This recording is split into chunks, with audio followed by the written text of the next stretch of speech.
I'd like to talk to you a bit about setting up a proper linking structure. Essentially, what this means is you want to make sure that you take time that your site is properly interlinked. Well, how do you do that? Well, of course, one good thing is to have a sitemap and have this sitemap be accessible from the very first page on your site. So, right on the front page of your site, you have a little link that says sitemap. I'm not usually worried about people finding it. I just want to make sure that the search engines see it. And as long as it's there, they should find it. And this would be a page where you have the opportunity to have a link to every other page on your site.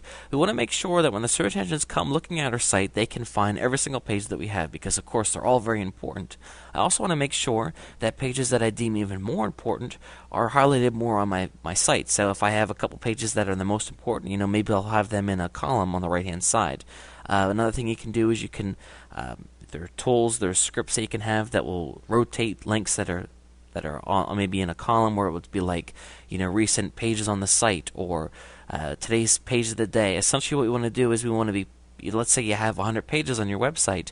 A visitor comes through and the search engines come through. They're not necessarily going to hit every single page. So you want to continue to give them opportunities to find them.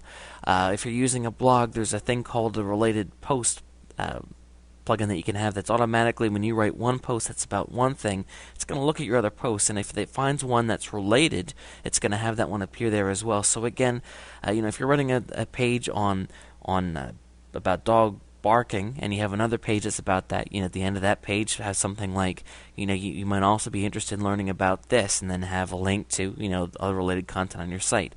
Again, the more you can do to link your site together, the more evenly everything's going to be distributed as you go about promoting your page, your sites. Of course, a lot of people promote and get links to the home page of their site, and the problem is that if you have pages that aren't linked to properly, then of course the link juice that you get pointing to your main page isn't going to be properly pushed through your sites. So again, the more linking you can have in a way that makes sense, the better off you're going to be.